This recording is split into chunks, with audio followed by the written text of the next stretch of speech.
Hello everyone, welcome to the Math Hub, and this is Unit 1, Lesson 7, the distributive property. Okay, so no surprise, this lesson is all focused around the distributive property. So, what is the distributive property? Well, there are some key takeaways we can get from the distributive property as I've written here. These are some of the characteristics of the distributive property. So it is used to either simplify algebraic expressions. So if you can notice, I am using some of the vocabulary that we have learned in previous lessons because it's good for review, and also we're going to be using what we've learned to progress on what we've already, to what we're working towards.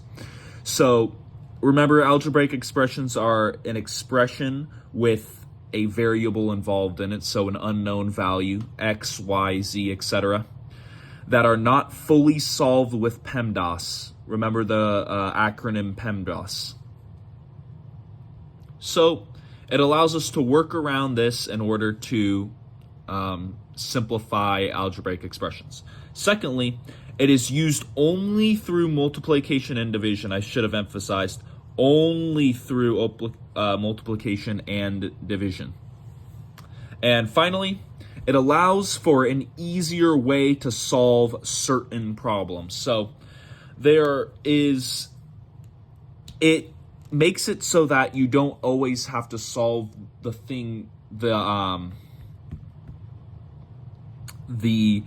solve the problem inside of the parentheses out. It allows you to kind of look at it in a new way.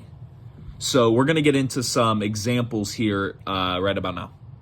Okay, so we have two examples of the use of the distributive property here, and you can kind of see the situations in which you would use the distributive property and the ways that it could possibly help you when simplifying an equation.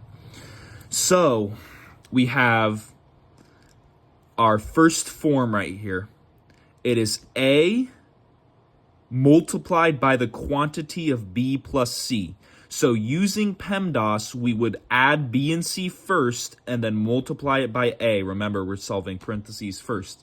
However, with the distributive property, you are allowed to work around that. It's basically saying that, okay, the quantity of this, if you multiply it by this number, is always going to be the same as if you just multiply this number to both of these and then added the respective product of each number. So you can see in this example, you can just add 20 and 6, make 26, and then multiply 26 by 4, right?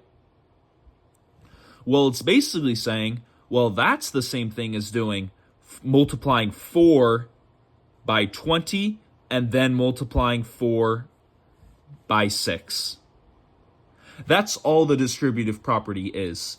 So you can use it through multiplication on the outside or division on the outside, and then you could use it with subtraction on the inside or addition on the inside as well. You cannot flip it though. You cannot distribute an addition on the outside, and you cannot distribute subtraction on the outside as well. But you can do it through multiplication and division. So a second example here, we have B minus C times A. Well, you could just subtract B and C and then multiply it by A. But with the distributive property, you can also multiply B and A and subtract C and A from that. So all you're doing, you have this outside number and you are multiplying it by this and you are multiplying it by this. But you are keeping the subtraction in the right order. You can't multiply this and then say CA minus BA. That would be incorrect. You have to keep the same number before the subtraction, symbol and after the subtraction symbol. So as you can see in this example, we have 30 minus 2 times 7. You could just subtract 2 from 30 and then multiply it by 7. But there are going to be times when it's easier to distribute the 7 to both of these numbers, and then you have 30 times 7 minus 2 times 7. So those are some of the examples, and we'll get into some practice problems in a little bit. Okay, so we have some practice problems here with the distributive property. And like I said, the use of the distributive property is primarily to simplify algebraic expressions. So as you can see, all three of these expressions contain a variable. For question 1, it is j. For question 2, it is x. And for question 3, it is b. So it is through the use of these, of this kind of method, this property helps us simplify and make it easier to make these expressions more simplified. So for this first question, we have j plus 2, the quantity of j plus 2 multiplied by 7. So if we were using PEMDAS, we would just add j and 2 and then multiply that by 7. However, we do not know what the value j is. So the only thing left we can do is distribute this 7 to both numbers in this expression. This will allow us to simplify it into simpler terms. So we can distribute the 7. We are multiplying this 7 to both sides of the equation. As if you remember the example, go back to the forms, the different forms this can take place, and then it will make sense from there. So we're multiplying 7 by this number and by this number. So first, we're multiplying it by j. So we have 7j. And our symbol is addition. So we're going to use the plus sign. We're multiplying 7 by 2. That is 14. So we just simplified this into simpler terms. We have no parentheses. And that is our answer for the first question. So that is essentially what we are doing in this one.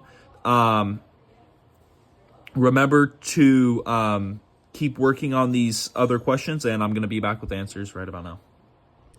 Okay, so hopefully you didn't have too hard of a time working on these questions. I will be going over it. So we have negative 8 multiplied by the quantity of x minus 3. So we're going to be distributing. For me, using these arrows helps because it allows me to see which number I'm multiplying to each of these. It's up to you. If you don't want to, you don't have to. So just remember you're including this negative sign and negative 8 in both of these numbers. So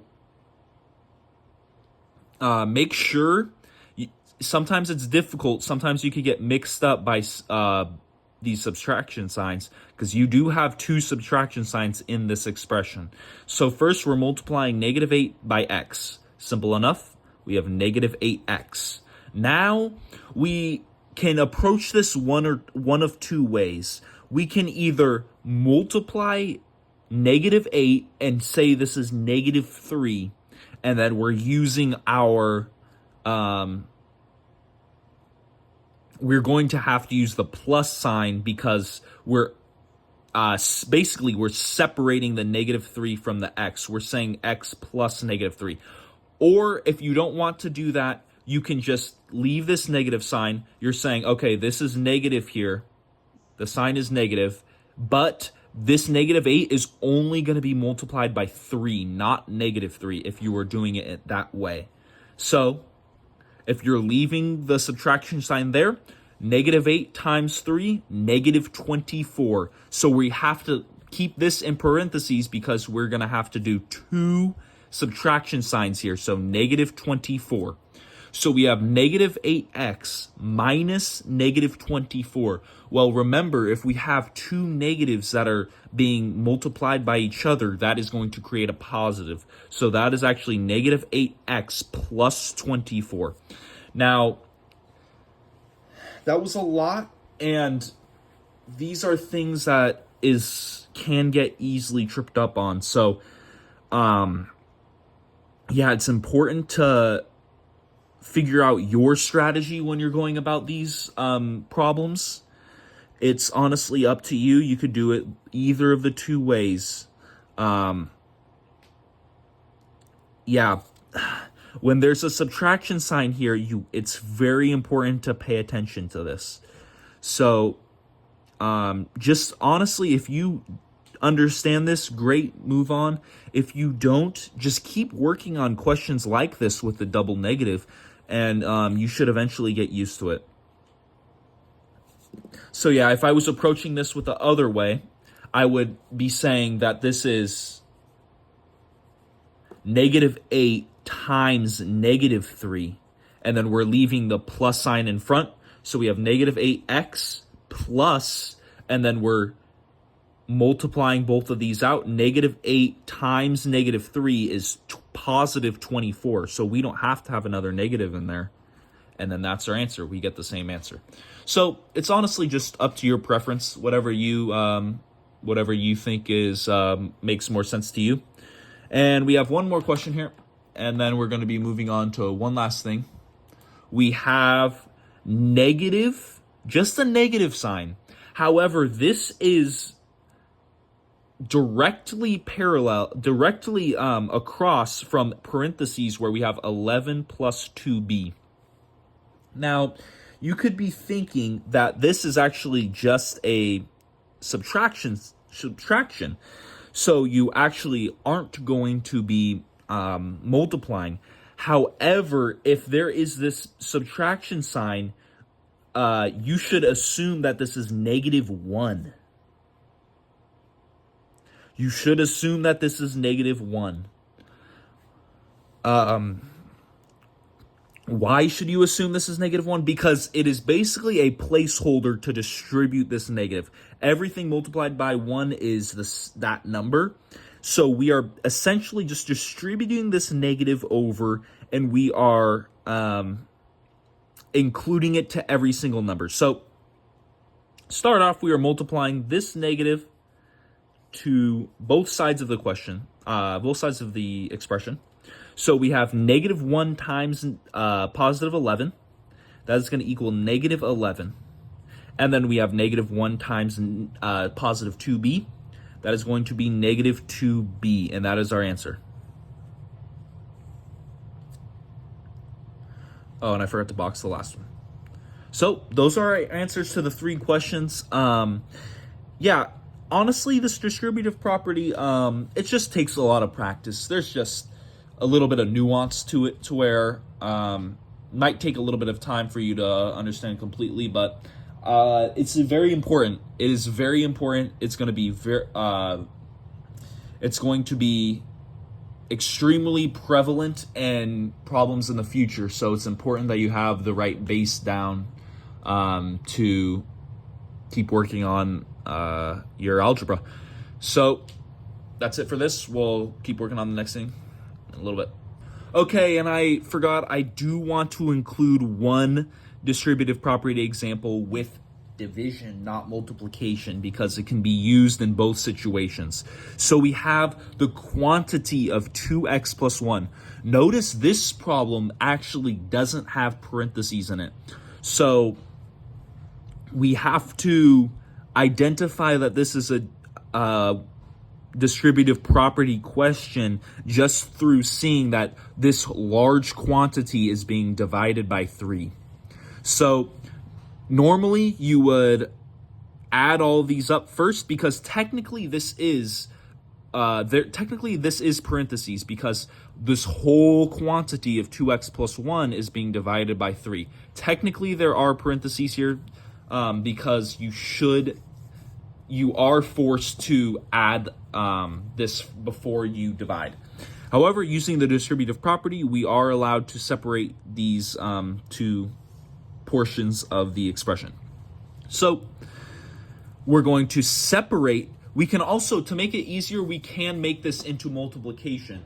So dividing by 3 is actually the same as multiplying by 1/3. So if you aren't comfortable with this division, and honestly, it is quite easy to change it into multiplication. We're just going to do 1/3 times the quantity of 2x plus 1.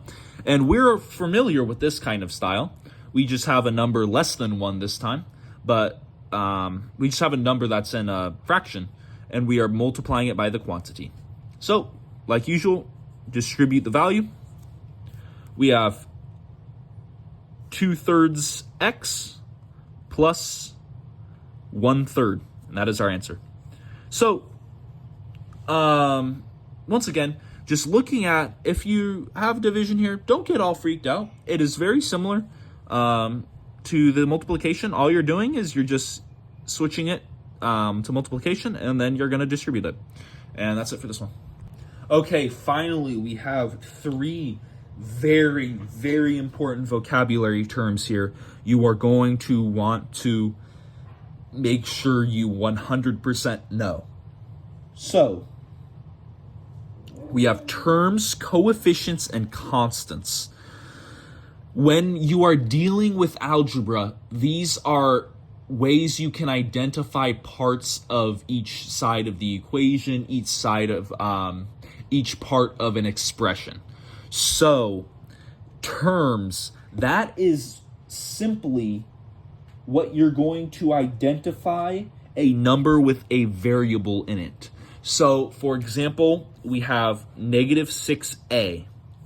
That is an example of a term that there is a variable included, and this is this part of the equation is identified as a term. So we have -6a. I'll give you a couple more examples here. 3xy. This one specifically has 2 variables, but it is still identified as a term. As long as it has 1 variable in it, it will be called a term in each equation or expression. Finally, we could do simply x. This is also called a term. It's just different because there's no number in front of it, and there's no negative sign in front of it, but it is the exact same thing. Now, coefficients. This is a specific part of a term. So we have the large whole, which is a term, and the coefficient is the part with the number. So this part is called the coefficient of this term. So the coefficient of -6a is -6. We know what this other part is. What is this other part? This part is the variable. This is the coefficient, -6. So for our other example, 3xy, the coefficient, the number in front of it, is 3. These two are the variables, x and y. -6 and 3 are the coefficients. Finally, we have x. Variable is x. Well, do we have a coefficient? There isn't a number in front, but do we have a coefficient? The coefficient actually is 1. The coefficient for x is 1. If you were multiplying 1 times x, what is your answer? It is x. So we actually won't see the 1 because the fully simplified version is just x. But you are actually always going to have a coefficient when there is a term. In this situation, it is 1. Whenever you don't see a number as a coefficient, it is either 1 or -1. For example, you could have -y. The variable would be y, and the coefficient actually is not negative. That would not be right. The coefficient is -1. And finally, we have constants. So these are the part of equations or expressions that do not have a variable included in it. So, for example, we could say 10, -2, or 1. Just any number without a variable included in it. So this could be a part of a larger expression or a larger equation. So we can combine these variables, terms, and constants, and we can make it into one big thing, and we can identify parts of the equation. So, for example, if we're just using what we have, negative 6a plus 3xy minus 2, this is our large expression. This is our large expression. We have coefficients in it, negative 6 and 3. We have variables in it, a, x, and y. And we have constants in it, which is just our negative 2 here. So as you can see, we are making the building blocks for larger expressions like this. And we are trying to help you identify different parts of these equations to help you better understand for the future. Because we are going to get into more complicated things, and it is important to understand. It's important to have a good foundation, understand each of the intricate parts in these designs. Okay, finally, we have an important part of using the algebra and understanding these terms to where we can simplify expressions. So I have 3 samples here to where you are going to have to deduce whether you are able to simplify these or not. And the way you can figure out whether they're simplifiable is if these 2 things you're doing are like terms. So what do I mean by like terms? Remember when I made the chart and I had terms listed and there were different variables, 5a, negative 6b, or whatever. Terms that have the same variables, you are able to simplify. So that makes it important to look at the variables in different portions of equations and noticing whether you are able to use these, use PEMDAS on them. So I'll give you a couple examples here. This first question, you have 5a minus negative 18a. What we're trying to figure out here is whether we are able to simplify it, and if we are able to simplify it, then figuring out what the answer is. So we have 5a minus 18a. These have the same exact variable, which means they are like terms. The variable is a. Same exact variable. That means we can just do 5 minus 18, and that's negative 13. We have to keep the variable, though. Negative 13a is our answer. This essentially is the use of the distributive property. It essentially is using the distributive property in an equation, because if you can notice, we have a on both sides, and we can essentially take out the a, and it's basically 5 minus 18 times a. Correct? So that is essentially what we are doing. We are doing 5 minus 18 and multiplying it by a. And there you go. We have negative 13 times a. Look at that. That's full circle. So the reason why we are able to go from a number multiplied by a variable and turn that into this is because we are using a form of the distributive property. So for our second question, we have 15yx squared minus 3y squared x. So remember, squared is multiplying the number by itself according to what the exponent reads. So we basically have 2 x's here, right? We have x times x, so we have yxx. And we have y squared in this side, so we have yx. Well, those variables actually are not the same. So that means we cannot go out here and do 15 minus 3 and then simplify the expression. This is actually our fully simplified answer. We cannot simplify this question any further. So we have our final part here. We have 22xc squared plus 30c squared x. Well, remember our use of powers. We have basically 22xcc plus 30ccx.